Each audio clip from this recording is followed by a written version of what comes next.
Okay, let's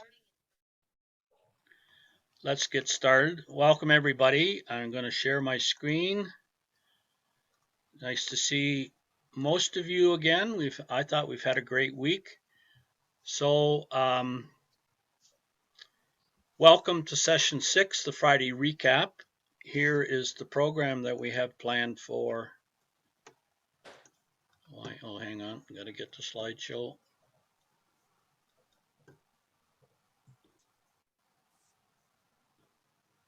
What happened to my screen?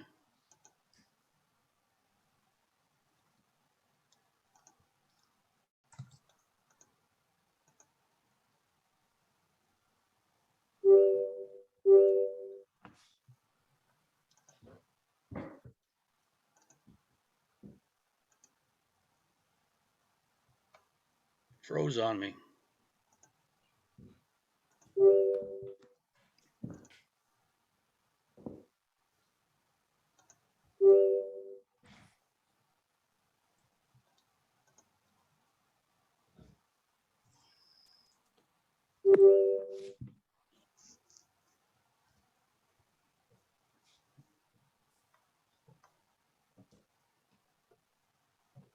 What's happening?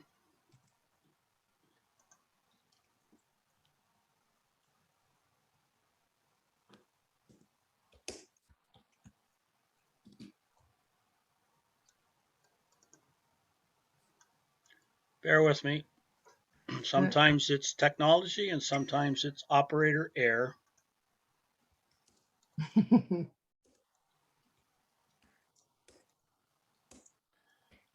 I'm just going to have to just leave here for a second. Jenny, I see that our breakaway session at the Houston conference has been scheduled. The time has been scheduled. We've just received an email.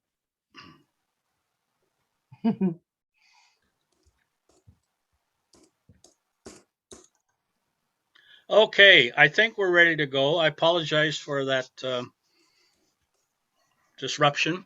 So today's program, it's very similar to last week. I've just changed a little bit. So we're going to look back at what we learned this past week on Monday and Wednesday.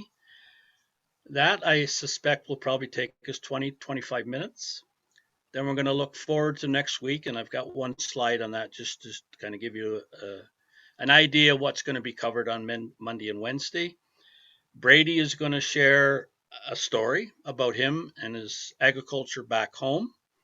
And then Ro is going to talk about Rotary and a little bit on, I understand one of the things she's going to cover is the 7 areas of focus that Rotary International and the Rotary Foundation focuses on. A very quick wrap up, and the plan would be that by 4 o'clock, us oldies, veterans, I'll call us, that are on here today, we'll leave and go to another meeting, but we'll leave the young people to have a social opportunity. So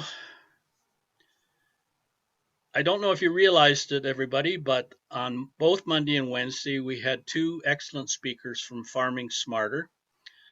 They are a private organization that specializes in agronomic research, the benefit of farmers, agriculture in general, grower organizations. They do contract research for the farming community in Alberta. And I'm not sure how long they've been around, but they've certainly come a long way, and they're well recognized for doing great agronomic research. And of course, you saw and heard some of that from this past week. So I want to first, what I've done is I've gone back through the slide presentation that Gerber shared with us on Monday regarding common dryland cropping systems and management on the Canadian prairies. And I've pulled out a few slides just to kind of remind us what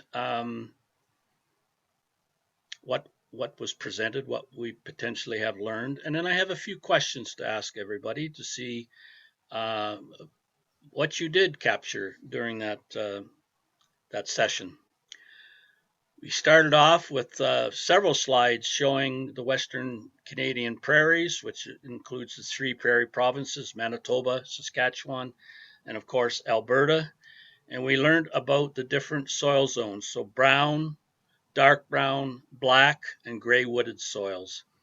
And this agriculture area, when you look at the map there, anything that's shaded, with the exception of the Blue Lakes, that's agricultural land, which can grow different crops.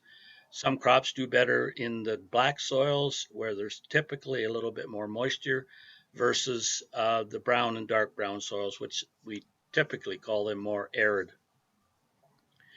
More than 80% of Canada's agricultural land is in those three provinces. So that's, if you want to call it a breadbasket, that's the breadbasket.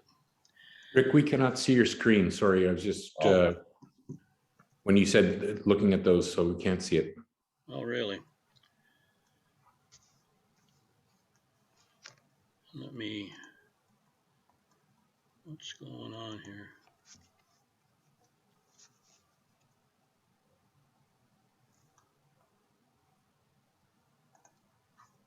You haven't started sharing the screen, or at least doesn't notify us that you are sharing it. Well, I had it on there. And Thomas is having a problem and trying to solve it. He says, I cannot see any screen in my town. There is a lot of storm and my internet is unstable. I'm trying to solve. So, okay, Thomas. Okay, what's going on? I just got kicked out. Okay, just hang on, folks. I'm going to reset Zoom and then come back in about 2 minutes, okay? So you want to sign back in? Sign back Yes, in please. 2 Yeah, minutes. please. Okay.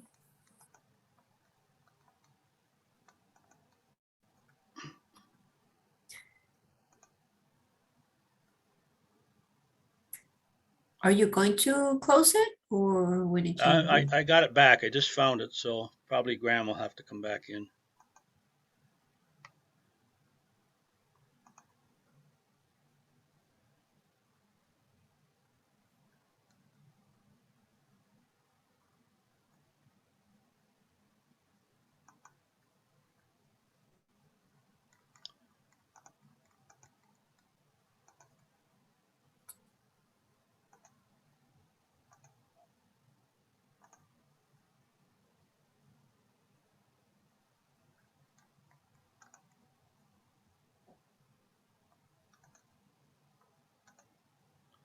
Let's try it again.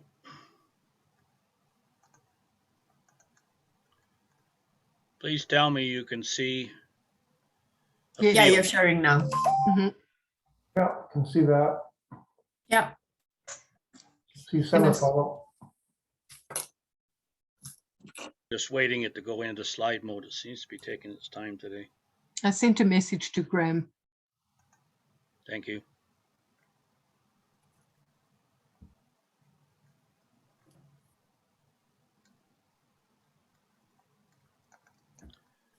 Okay. So you should be able to see a field with the word summer fallow. Right? I'm going to come back to that, but that was a practice that was started back probably in the 1920s and 1930s.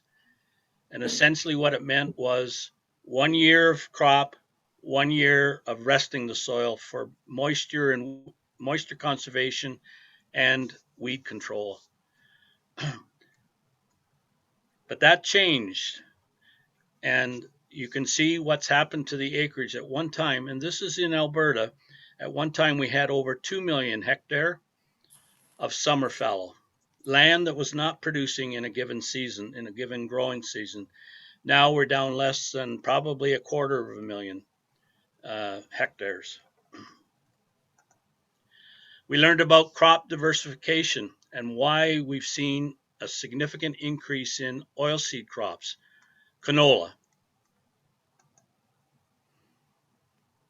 and pulse crops like peas, lentils, chickpeas. And they obviously it's working towards continuous cropping combined with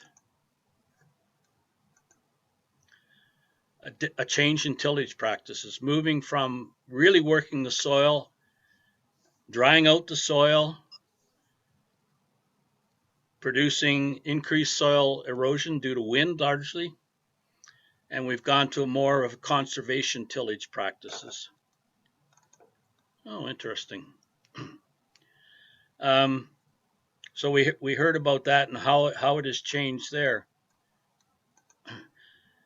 We saw examples of different seeding equipment, and this one happens to compare the air drill, which is very common in the prairies, with precision planters. And precision planters tend to typically be used in higher value seeded crops.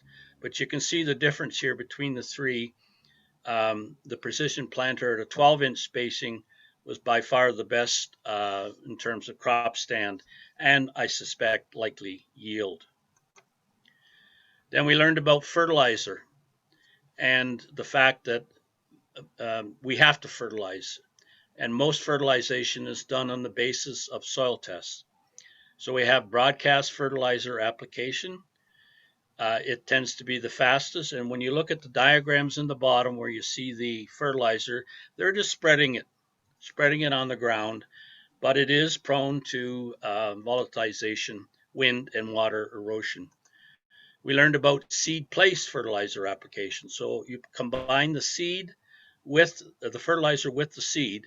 It works great with phosphorus and potassium, but you've got to be very careful with nitrogen. And normally you don't exceed 8 pounds of nitrogen per acre when it's placed with the seed. Otherwise, it can affect germination and emergence. And then we also talked about band fertilizer application. So this is where you're placing the fertilizer in a band, very close proximity to the roots, so that they can take maximum benefit from it. And then last but not least, we learned about the 4R nutrient stewardship. So it's getting the right source of product, and there are many different types, the right rate for your crop that you're growing and the soil tests that you have, the right time, and we have applications in the fall and in the spring, and in the right place, meaning is it banded, is it broadcast, or is it seed placed? So I have some questions for you, and I'm going to stop screen sharing at the risk of not being able to get back in again. And what I want to do is, Graham's coming back in. And I see we have Carlos. Welcome, Carlos.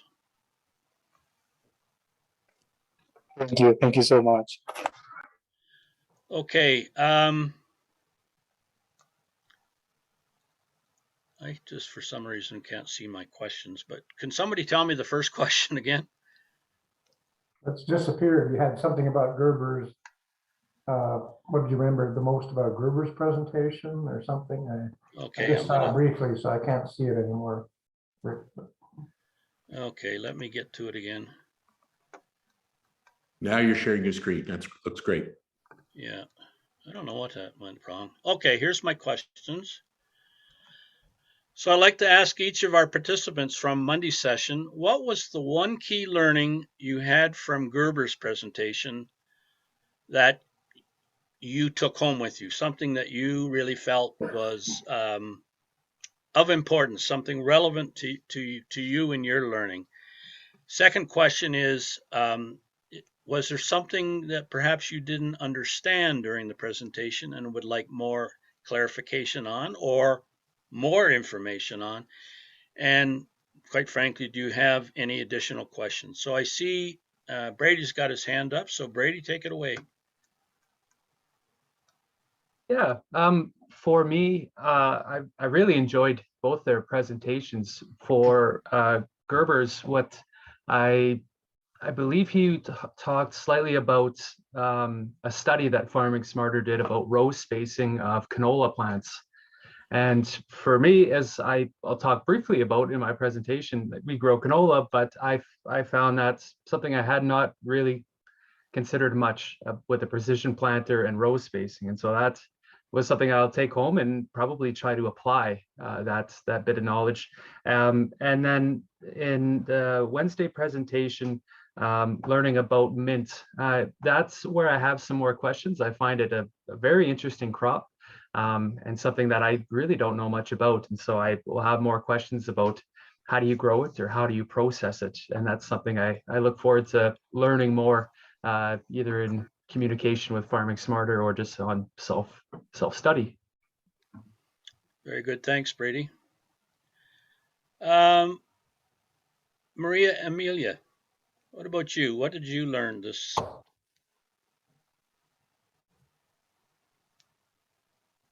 Are you there? She looks like frozen. Okay, who's next? Thomas, are you prepared to contribute?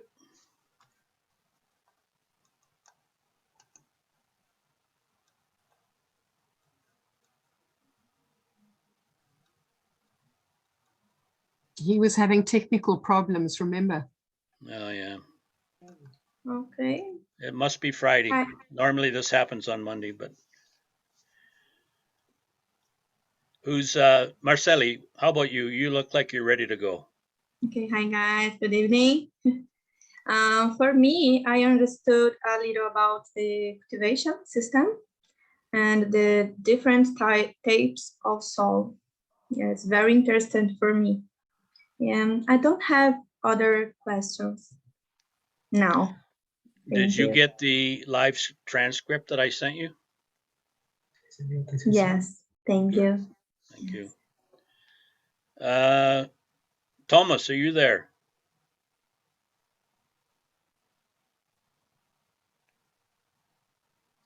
You're muted if you're talking. I can't see you. I guess it's one of those days. Okay, well let's go on here.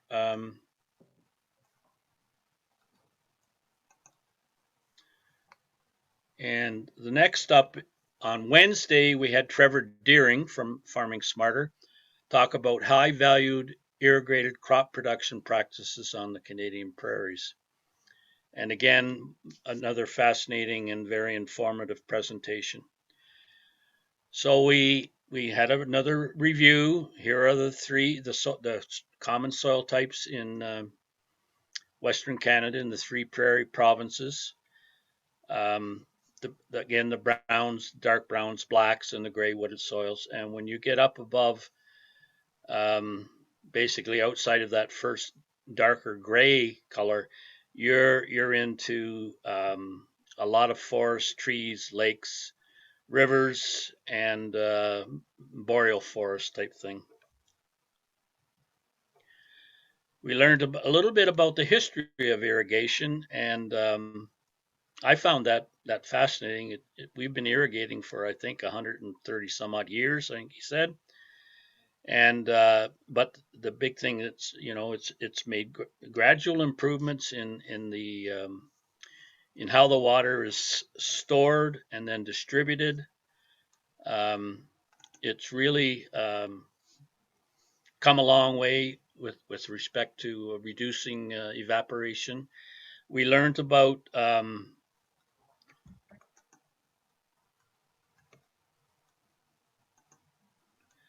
this one I found fascinating. This is the basically the water basin or the catch basin for the rivers. What's really interesting to know, which did cause some, I would call it, arguments in the early days, is the fact that a couple of the rivers originated in the U.S., crossed the border into Canada. We're allowed to take out so much, and then the rest flows through and even ends up back in the U.S. The Old Man River and the South Saskatchewan River eventually end up in Hudson Bay, whereas the Milk River, I think it flows into the Missouri and then ends up in the Mississippi and down into the Gulf. We learned the fact, in fact, if I'm not mistaken, Trevor took these pictures from the saddle of his horse, and he was showing us the different types of canals. So they've put several dams in to collect and store the water, and then they move it to the various irrigation districts that exist in Southern Alberta, and through different means. He talked about a lined canal, basically just an open gravel canal, and we even talked about a cement lined system of moving water, and pipelines. If you look at the bars in the middle of this graph, this is just comparing 2 years, but the center bar is for Canada. So you can see roughly 400,000 hectares are irrigated, but a little over 300,000, or 75% of those are in Alberta. So we've got a fairly significant, it's small compared to the big acreage, but it is significant, and it produces some significant high valued crops. So we touched, in fact, Trevor went through the agronomy for each of these crops. So we had potatoes and sugar beets, and we had dry beans. We talked about mint. We talked about forage barley, essentially high valued crops that are grown under irrigation. So this Vauxhall is, I guess, considered one of the potato centers in Southern Alberta. Sugar beets in around the Tabor, Coaldale area, I guess. And we're just seeing the harvest there and stockpiling it. Here's Mr. Pinto bean, dry beans. So again, the same 3 questions I would ask. Who all have I got on here now? Oh. Amelia. What was one of the thinking about what you learned last week, either Monday or Wednesday? What was one thing that was like you really felt good about, were surprised at? Something that you just felt was a new learning for you. Mm,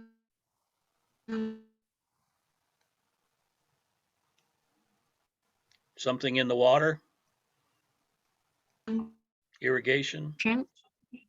Hello, can you listen Say that again, sorry. to me? Oh, sorry, my internet is pretty bad, so I'm going to talk very slowly. So I was struck by the way the crop rotation time that you do. For me, that's a new thing, and it's like very disciplined about the times. And of course, I was pretty curious about the dam water system, and the irrigation that you do with that system of like grid. I saw a picture, and you have like grids to do not pass the big soils. I don't know. That's get my attention. Okay, thank you. Is there anything that you would like to learn more about that we could help you with, either by providing you with a link or a connection to somebody that would be prepared to help you with some additional questions? No, I only want to know more about how you deal with erosion and preparing the field, and nothing more. Okay. Well, erosion used to be a big problem in Western Canada because of the summer fallow program. In fact, I can't remember, Wayne will probably have the figures, but I remember seeing a figure that on average 7 metric tons of soil move largely via the wind per hectare. Yeah, That's I a, would like to know how you deal with that. so we, What's your plan? So first of all, we stopped summer fallowing. It's continuous cropping now. Rotations, we've reduced the amount of tillage in the soil, so we're not flowing it up and making it available to the to wind and water erosion.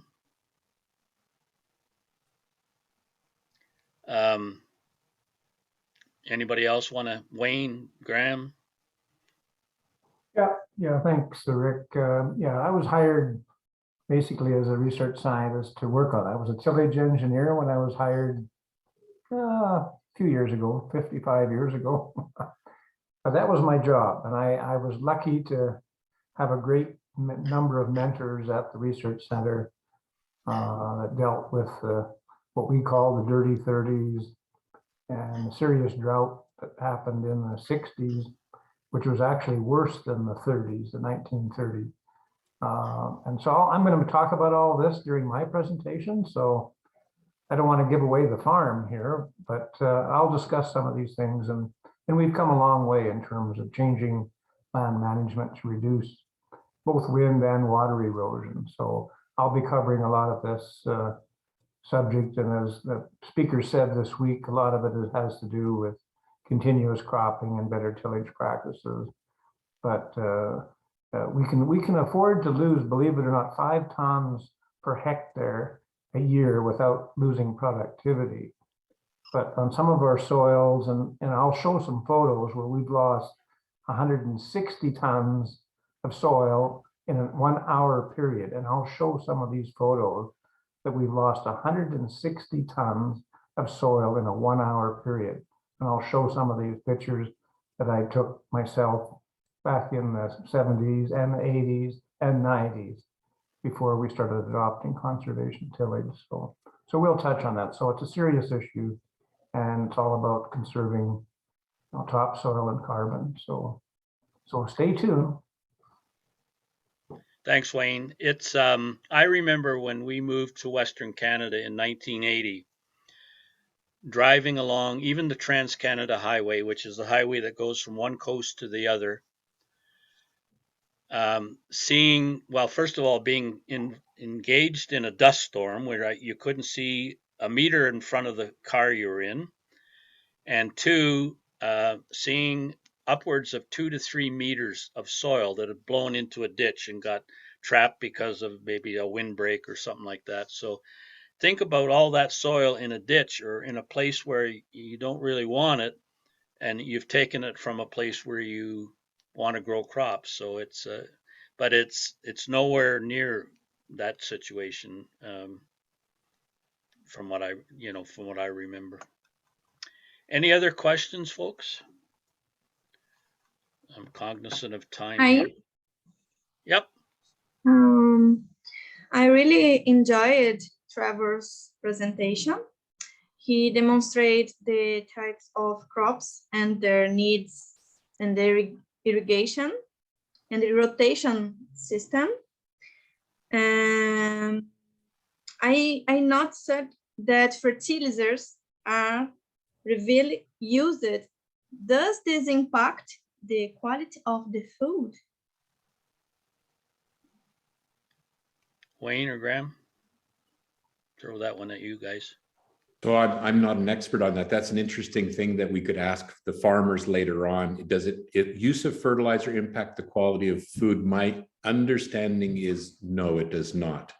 It's and most of them are nitrogen, phosphorus, and potassium. So they are needed in the soil, and they're in a fairly natural format. It might affect the soil, and Wayne, maybe you know if there's any residual in the soil or if too much fertilizer use changes soil. That's a very good question. Obviously, we're very lucky if, because I think you heard, in our first week about our soils being young. and the grassland soil. So the grassland soil, before it was cultivated, and we've only been cultivating our soils for 130 years, so it's very young. So they're pretty naturally rich in both potassium and phosphorus near the surface, but we do have to add nitrogen. And nitrogen obviously can be an issue in the environment because it's very mobile. When I see by mobile, it means it moves easily through the soil profile and gets into groundwater. And we don't want to contaminate our groundwater and wells and so on. But potash and phosphorus do not move typically if you take care of your soil. They're very permanent in the top, 6-7 centimeters of the soil. So we're pretty lucky there. Now, the other issue is if we're putting too much manure on the land, and a lot of because of feedlots, we'll put large quantities of manure, up to 100 tons per hectare in some cases. And it's not so much the nutrients there, but it's the heavy metals that can be in the manure as well, like iron and some of the other more toxic selenium and salts that are in some of the manure. So we have to be a little more conscious of if we put too much manure on the land. People think that manure is good, and it is good up to a limit. But if you put on too much, you can also have some problems. But for the most part, the nutrients are not causing any serious problems in our soils. But I'll talk a lot about the health of our soils, and as long as you maintain organic matter, it's a huge buffer. Carbon is a huge buffer of man's activity. And if you maintain good levels of carbon, and what I mean by carbon, it's organic matter, then you don't have to worry so much about the nutrients. Thanks, Wayne. Thank Okay, you. Marceli? And yes, I want to have a question. Are the seeds used genetically modified? Sorry. Modified. Modified. Thank you, Rick. Genetically modified crops? Is that your question? Seeds. Seeds, yes, that's right. Canola. The one that is in our area from wheat is not, barley is not, canola is 95% of it is genetically modified. And I'm guessing, Wayne, that sugar beets also, there is some genetically modified sugar beets to allow.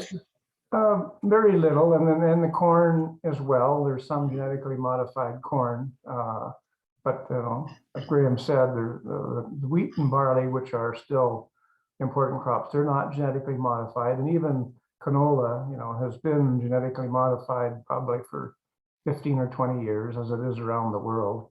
And so far, it's been a big benefit to have the genetically modified. It's really helped our farmers, grow it in rotations and so on.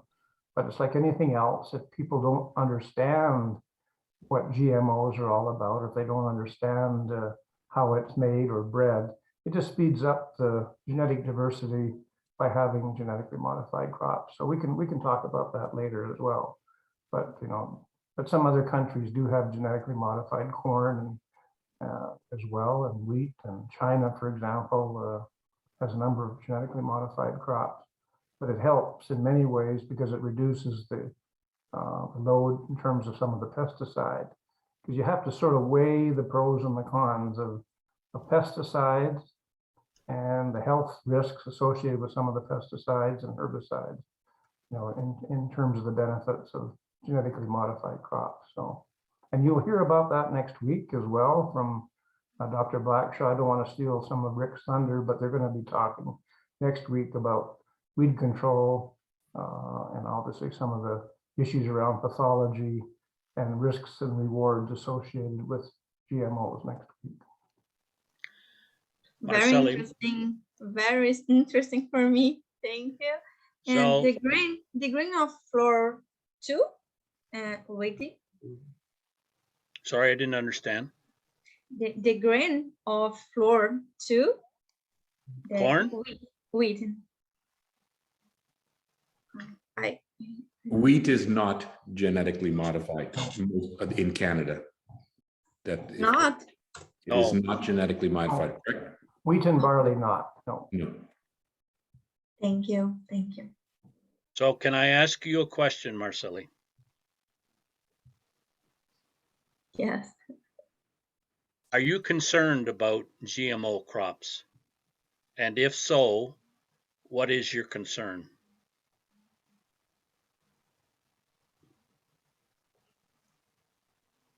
I think not good.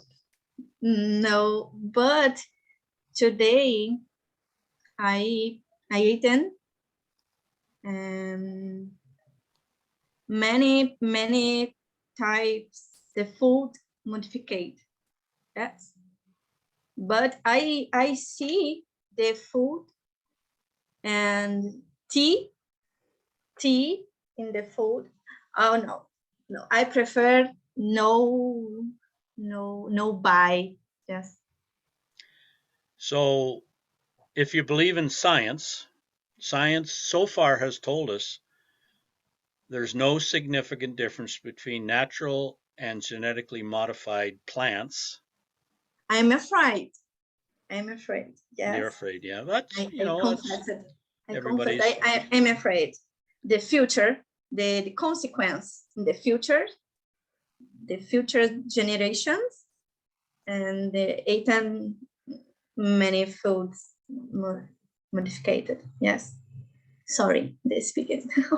No, that's fine. I think that's it's important that you share your thoughts on it. I mean, you're not alone in the world with respect to people having a fear for anything genetically modified. All I can say is that the systems that we have to regulate, to register all of these products, farmers have a major task in their hands. We're what, 7 billion people now on this earth. In 15 or 20 years, it's supposed to be 10 billion people. We got to feed them somehow. We're not doing a good job yet. I mean, we waste a lot of food that is produced, but I just look at science. Science will help us move through it. We just got to make sure that people understand the science behind it. And, I don't disagree with you. I respect what you are saying. Yes, I of course, it's very necessary today. The necessity, Yeah. the food for many people. Yes, I understand. Yeah. Good. Thank you. Thank you for that. Thank you for that discussion. Thank you. Sorry.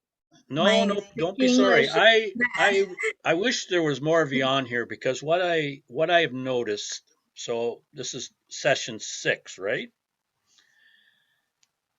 I have noticed that all of you that have participated in the sessions, whether through writing something in the chat or putting up your hand and asking the question,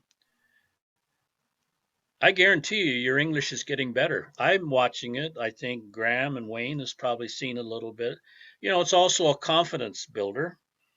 We were all probably pretty shy at the beginning. So I'm really happy with the progress we're making. And guess what? We got 4 more weeks to go. So we can still have a lot of fun. So I want to move on here. Thanks, everybody. So next week focuses on crop protection in our major crops. And again, our major crops are canola, wheat, barley, pulses, so peas, lentils, that sort of thing. We're going to have a presentation on cereal disease control from a representative of the Alberta Wheat Commission, Jeremy Boychin, and then insect control with Hector Carba-Cannell. I don't think I've pronounced his name correctly. That's on Monday. And then on Wednesday, we have weed control from Dr.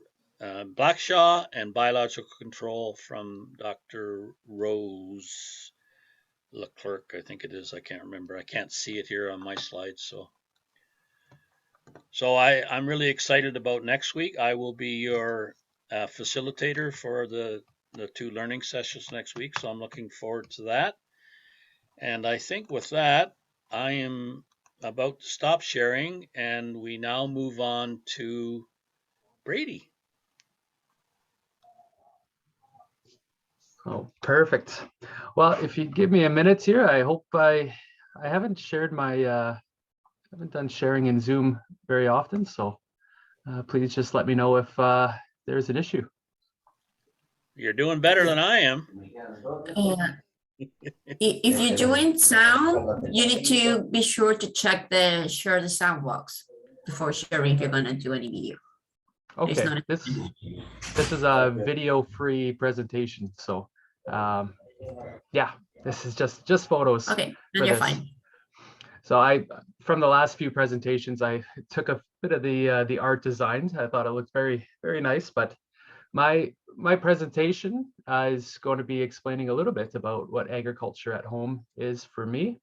I'll talk a little bit about myself, a little bit about the farm that I have grown up on and that I hope to be a part of in the future, and speaking to farming practices in Alberta, mainly Southern Alberta, as I have seen them through my experience on the farm.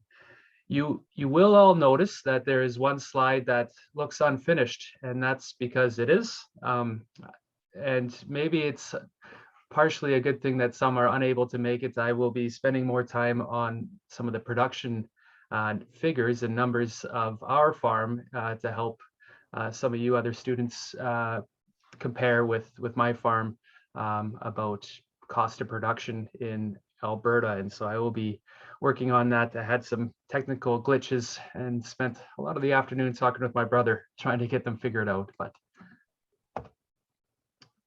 so this first one here, this is just this is me. So a nice photo of myself and just a bit of growing up. And so it's I grew up in a town called Coaldale, playing hockey and being able to go to a school right in my home city, and now in Edmonton, Alberta, at the University of Alberta.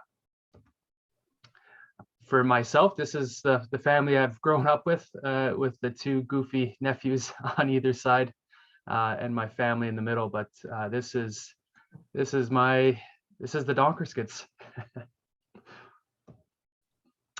So I'll talk a little bit about our farm. So the name of our farm is Burdena Farms, and what's Burdena? It started with my grandma and my grandpa, and so it's a bit of a combination of their 2 names, and that's why you get the Bur from Bert and Dina from Dinny, or Dina, depending how you want to pronounce it. So like most other farms that started from Dutch immigrants, it started as a mixed operation, and so our farm used to have a dairy, beef, cattle, chicken, and crops. And in the last decade or so, we've really transitioned to be strictly a crop farm. So these are some photos of our farm. As you can see in the top left, it's some remnants of what used to be a small feedlot. In the bottom left, you see some of our bins, and in the bottom right-hand photo, you see some of the remnants of they can totally work, but these are old chicken barns that are now empty as we got out of the broiler chicken industry, raising chickens for meat. And so our home farm, we were able to raise about 90,000 chickens in a single flock of about 5 weeks, maybe 6 weeks, for a flock of chickens. And so that was our main the main function of our farm for many years. And now we've transitioned to be more, as you can see in the sort of the top middle photo, to be primarily a hay farm, a hay and crop farm. Here's a photo, and you've seen quite a few maps throughout our time together, but this is Lethbridge on the left, and our farm is just east of Lethbridge, southeast of Coaldale. I think one of the best places in Southern Alberta. Here's a crude outline of what our farm looks like. And so Burdena Farms, we have 6 quarter sections of land. So it works out to be about 1,000 acres of farmland. And we're lucky enough to have land that's really quite close together. The furthest 2 points away is about 2 miles apart. And so we're fortunate to have land that's quite close together. And all these photos are, I would say 90% of the photos you'll see, these are all photos I've taken in the past number of years of us farming.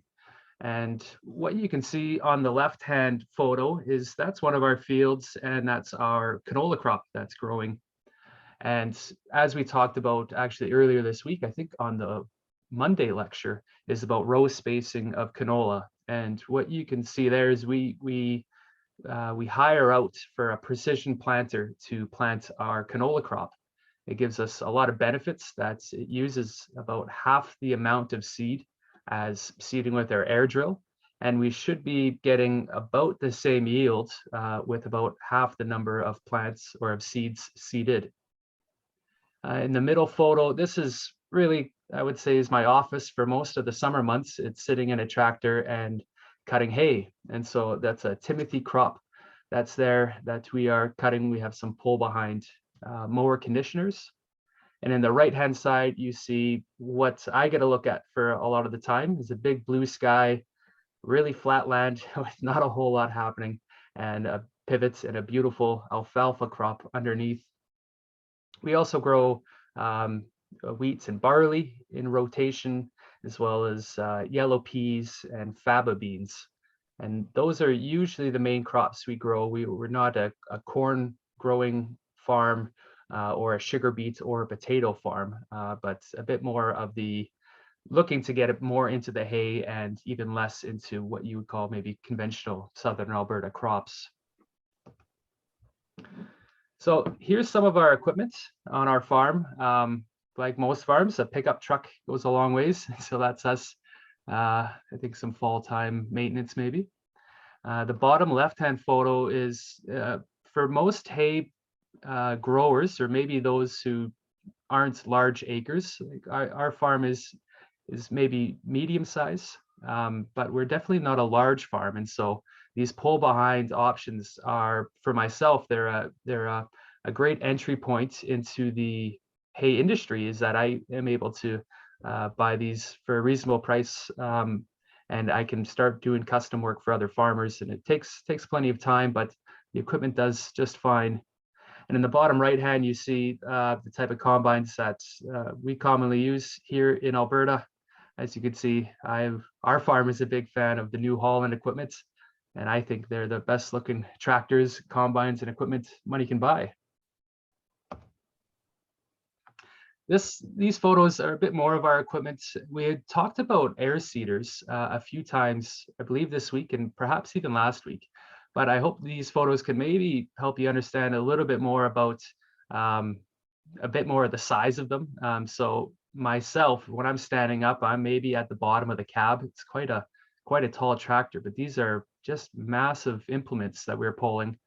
And you can see seed or fertilizer will go into the towers in the top left-hand photo and be distributed down those black pipes, those black tubes into our openers down below.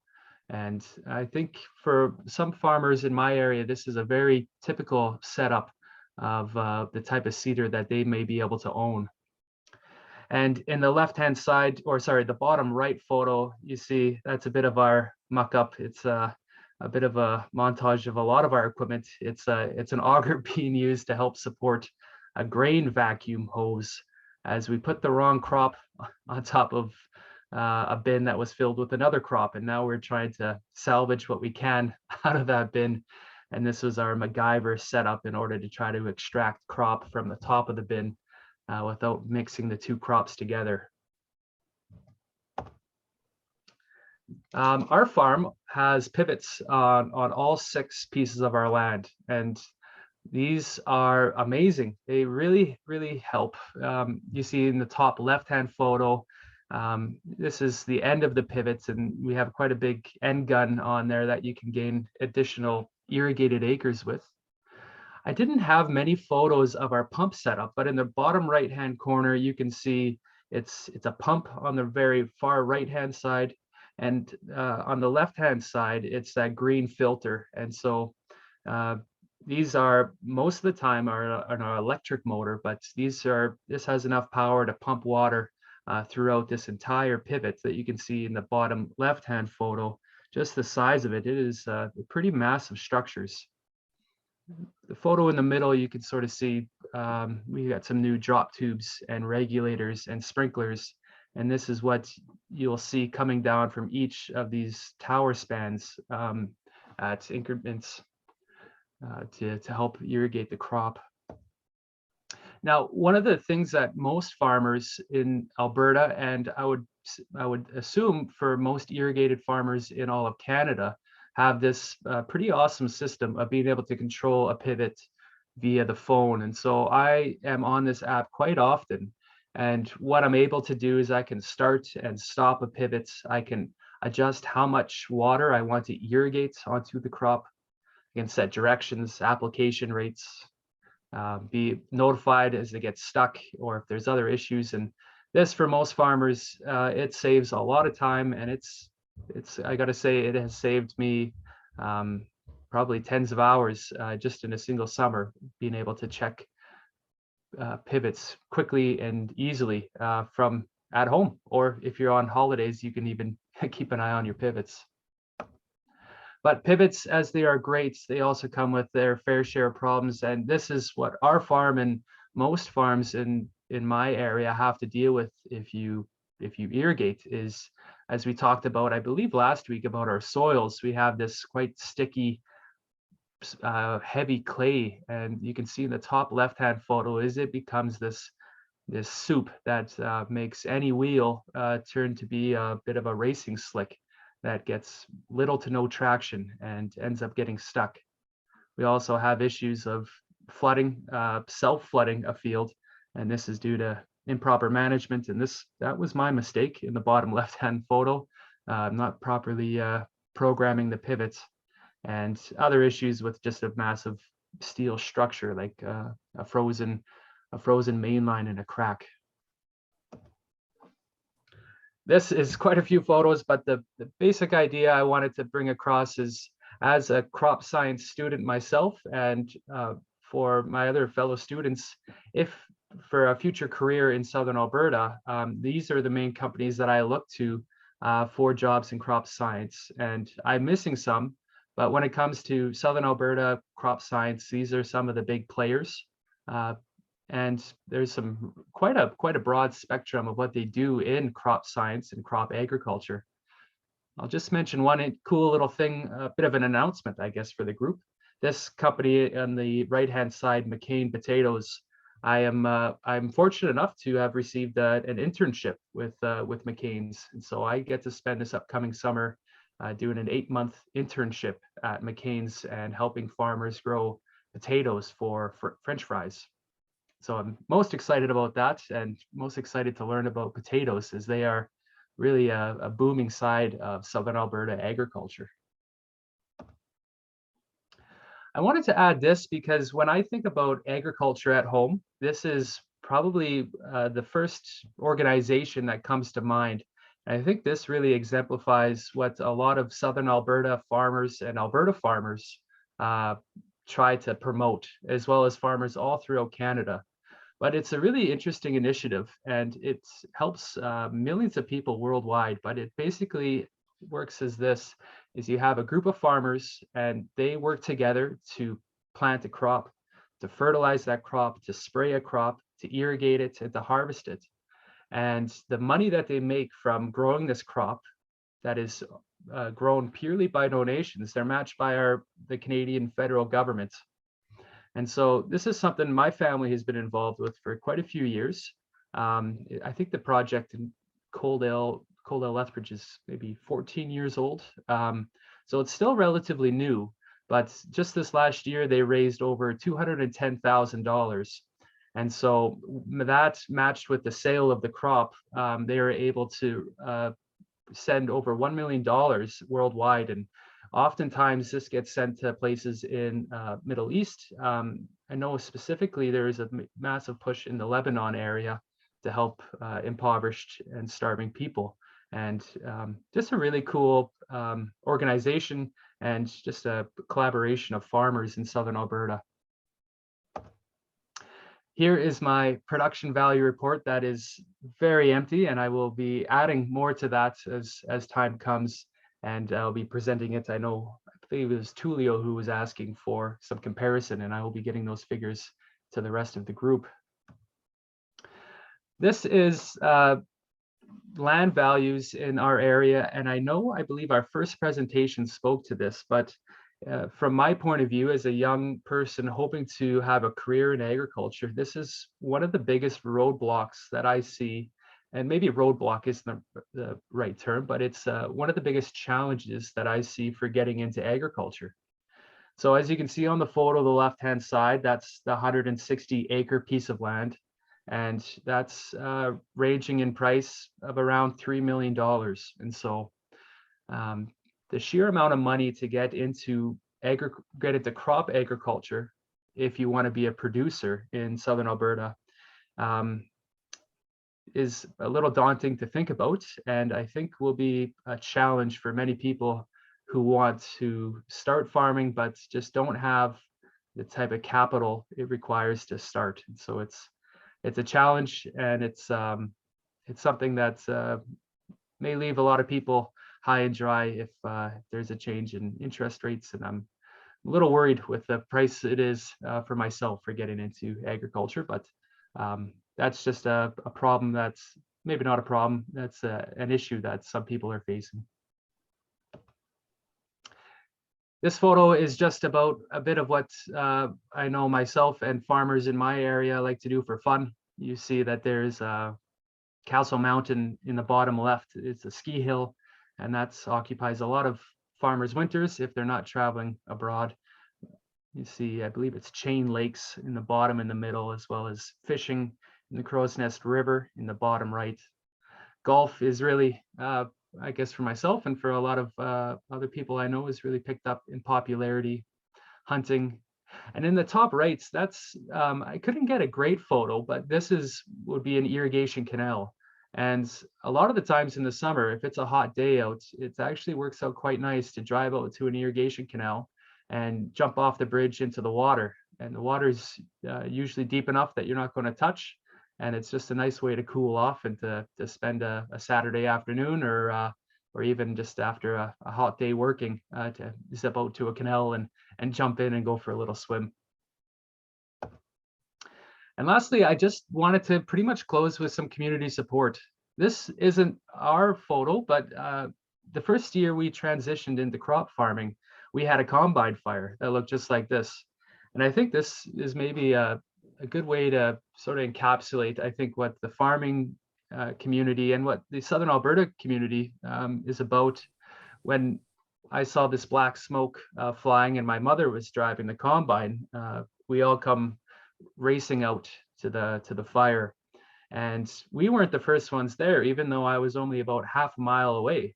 There was a man driving down the road who quickly pulled into the field and started to try to put out the flames, as well as Hutterite Colony, that is just up the road from us, comes with a grader before we know it. And it really becomes an all-out community effort to all come and help contain this fire, because it's for the betterment of all. If this fire goes out, is you don't have the risk of burning down more cropland. And so I think this is something that I'm quite proud of being an Albertan and a Canadian, is that there's this this support for one another and for helping. That's especially in agriculture, that seems to be a pretty amazing thing, and it's something that I'm quite excited to become a part of as my career begins and continues in Southern Alberta. And with that, I believe that is my last slide. Yeah, that is my last slide. And so, Brady, yeah, Brady, thank you. well done, my friend. That was excellent. You're getting applause. We could all stand up and give you a standing ovation, but that may be pushing it too far. Yeah. But well done. Great story. You've set the benchmark high, because next week, next Friday, we get the Brazilians to share their story. So we look forward to that. I have a question. Yeah, Brady, fire can you away. put the slide of the 160 acres? Because, well, I'm a geographer. I'm not actually normally used up a lot. So meanwhile, I was just researching, like converting the measures. But I Oh, was okay. surprised that 160 acres were 64 hectares. Yeah. And I can pull up that slide if you want here. yes, please, that one. Um, So Was it this one? next, yeah, it's because no, the one with the price. Oh, okay. Sorry. Right. The land value, that one. So actually, next time you use this Google photo, try to put the scale on it, because I can't Oh. believe that this square is 64 hectares. It's because my house, the place where I live, is 1 hectare, and I found it huge. But I can't believe that 64 of my property are able to fit in that one, because it looks so small that I couldn't believe that the scale was wrong when I was doing the math. When the survey was initially done, I'm not sure when it was, probably in the early 1900s. In Western Canada, they surveyed mile by mile. So 4 quarters or 160 acres or 64 hectares, 4 of them was a typical mile by mile stretch of land. Quite different than in Eastern Canada, where they surveyed it by a chain. So convert to kilometers, 1.6 kilometers by 1.6 kilometers is 4 of those squares. So this square is 0.8 kilometers by 0.8 kilometers. Did I work out right, Brady? I believe so. Yeah, it's half mile. Yeah. 800 meters by 800 meters is that little square. Big sky. 64 hectares? Really? Really? Oh my God. This is actually a pretty small area. At 64 acres is not 160, 80 hectares. Farmers, when they first 120 years ago, when the railroad was built to Western Canada, CPR, anybody that wanted to ride that railroad were given a quarter section for nothing. They could homestead a quarter section of land, 160 acres, as long as they're willing to farm that land for, I think, 5 or 10 years. They were given 160 acres. And so that's in the history there. So you can see that this is irrigated land as well that Brady's talking about. So it's probably 3 or 4 times the price of dry land as well. Like dry land is around $3,000 an acre, which is a lot of money as well. But just to give you some idea, but this is why Brady says it's virtually impossible for young farmers without a family history and without winning the lottery to start farming. So Now, I'm going to get Wayne to confirm this, but my understanding is that the largest farmer in Canada is a immigrant named Jacques Henniger. He owns and rents about 16,000 acres plus, I believe, Wayne. well, I think I know of a couple that might be even bigger than that, Rick, but that's big. But 10,000 hectares now, or 10,000 acres is pretty common. So 4,000 hectares is pretty common now on the prairies for dry land. You don't have that big a farm for irrigation, but most irrigation farms are, not that much bigger than what Brady's farm is. But 10,000 acres or 4,000 hectares is not uncommon on the prairies anymore. But there are some even bigger ones, some corporate farms, and then family farms. Like I have some of my relatives that farm 4,000 hectares. And I can't remember the year, Graham, but I remember driving down the road in front of Jock Henniker's place, and he had 18 John Deere combines, big ones. Yeah, I think the numbers, he's very large, and I know farmers that are in the 40,000 acres, but they're rare. The average is, as you said, for an irrigation farm is probably 1,000, 1,500. The average grain farm, I think, is less than 5,000 acres. You know, that's strictly grain production, dry land. So they're comparable when you look at cost and production 3 times on irrigated land that you get on dry land. But Ro and the rest of you that are participants, that's the disadvantage of a virtual exchange. When you come to Canada, we will walk that little square and you'll say, okay, I see that my land at home and I can compare it. So maybe we have to think of a way we can show you that what it's like to be out in the field here. So we'll have to think about that, Brady. Is there a virtual way we can show how big the field is? Because the thing that Brady talked about, the big sky and all that land, there are hundreds of thousands of those little squares across Western Canada. As we said in the first presentation, it's a big geographic area. So I bet that Brady's already got a head cam organized for a tour. Yeah, but my Okay. suggestion was that next time you use the scale so I can see like in kilometers or in miles how much. Right, that's a great that's point. represented. Right, I'll be adding that in, and I'm not quite sure, Rick, if you're wanting our presentations emailed to you for an upload to the reference or the presentation. Yes, please. When you're ready to send it, we'll include it with the other presentations. Perfect. Yeah, appreciate that. Thanks again, Brady. Thanks, Ro, Brady. you're up. All about Rotary. Yay, Rotary time! Okay, so as Rick told before, today we're going to learn a bit about the 7 areas of focus. So I will show a quick video that is a minute and a half, where you'll be introduced to the 7 areas of focus. And as I told you last week, then I will show you the Rotary Showcase. That is where all Rotarians from all around the world load up their projects to try to see different ways for seeking support when they need economical support, or just to let know the kind of project they are doing so it can be replicated in other parts of the world. So let's share the screen here and share the sound, screen 2, here we go. And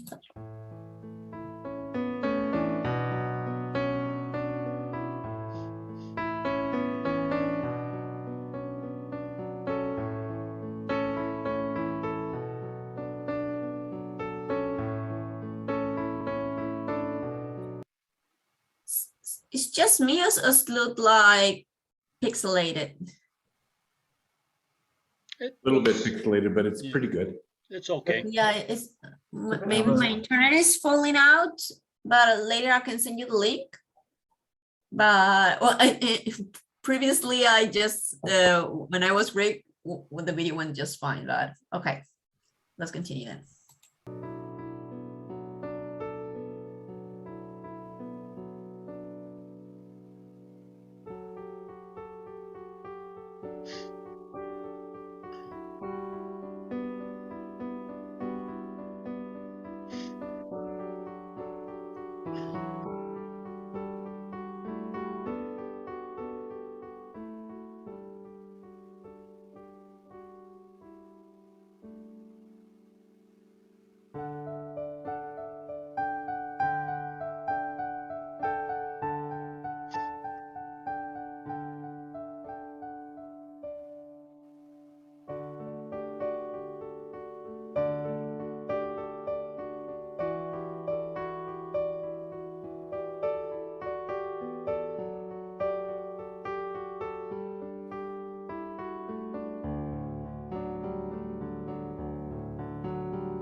Okay.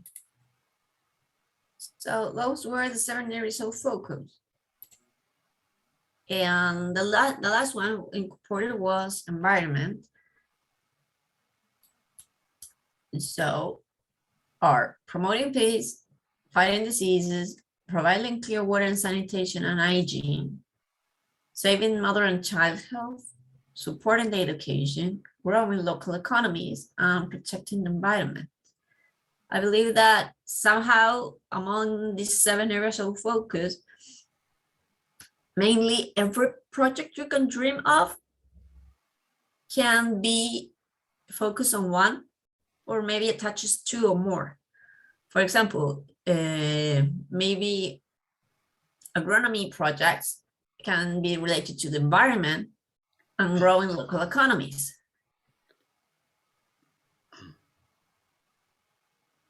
But also somehow then they can be related to educations or other ones.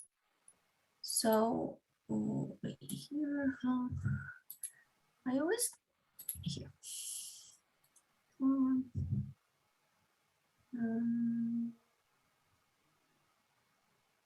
Here. And this is what I told you we're going to see. This is the Rotary Showcase. It's a part of the Rotarians website where everyone can try to search for a different keyword. So for example, I can set the word farm or farming better.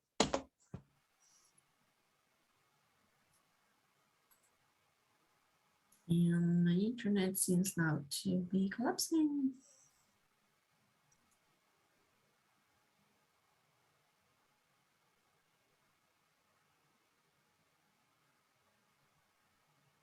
So there, this project is completed. It was in an intermediate level of difficulty. So this was about soap making, mushroom urban farming training. Health checkup with the goat. So how to help the people from preventing the goats to be sick. And then it was in India, this was in the Philippines. And there are many different.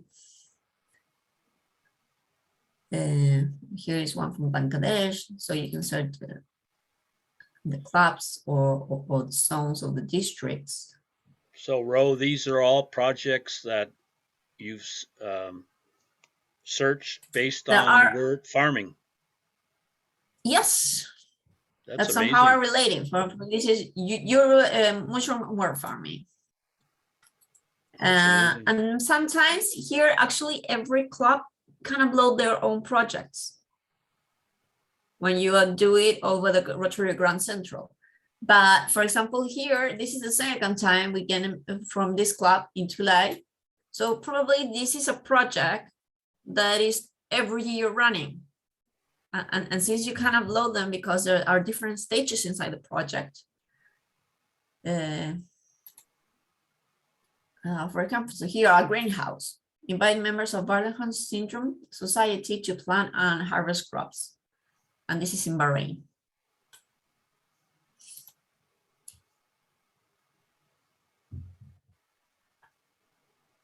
And there could be several different ones. And while I was doing this kind of research, yes, really. I was just gonna, and I think we talked about this earlier on today, Ro. Wouldn't it be not only interesting, but exciting if the 8 or 9 participants that we have in this program right now who are going through a virtual learning could somehow look at a project for their own district, their own club, that they, based on their experience in agriculture and what they've learned, I think it would be kind of interesting if, because I think we all want to give back to our communities, and there's a lot of, I'll call it, I think there's a lot of creativity in this group, and it would be I just throw it out there as an idea that you can maybe talk about in your social thing. Yeah. Yeah, exactly. Actually, last week over the social time, I suggested them that I could be able to help them to get together a project to present the host club with all the things that they learn, and they can believe that they can help their own community. But there are different types of searching everything that Rotarians are doing good in the world. Good. So is there, you wanted to cover social media? Do you want to do it now? Is that the plan? Yes. Wait a second. We got to move on here. Yeah, I know. Well, so about social media, like 2 weeks ago, Julio uploaded over the WhatsApp group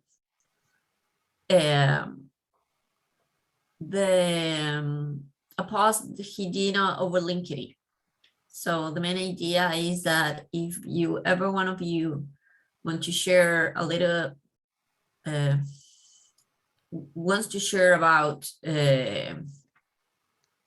what are you doing over the class, how you will relate it to your work, or where do you live, or what you have learned over the sessions. So please try to connect.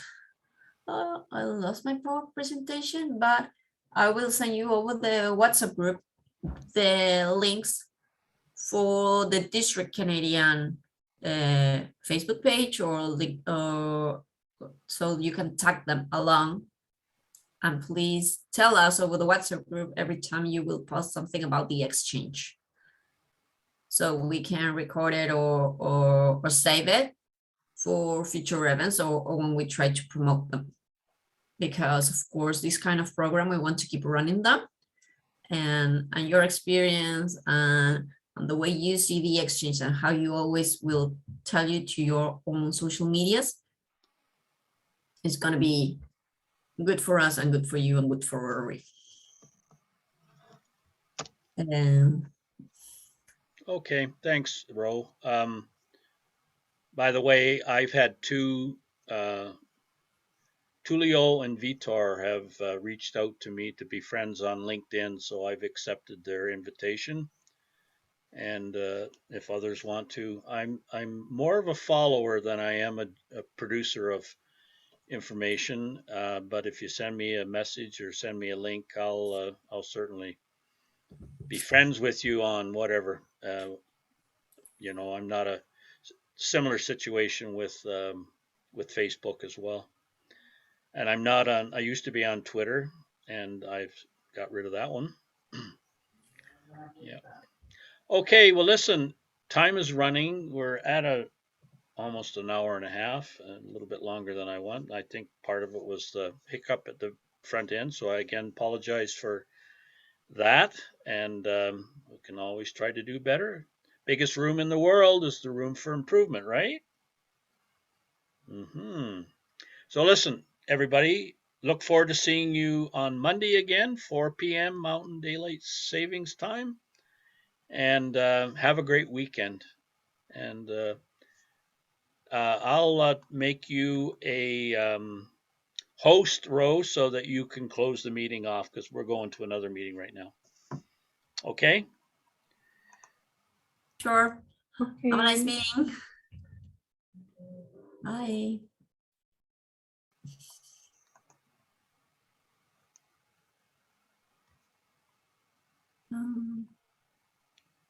You got it? Did you get a message? Actually, Marceline got it, but it's fine. We're fine. Really? Yeah, no, it is fine. Don't worry. Okay.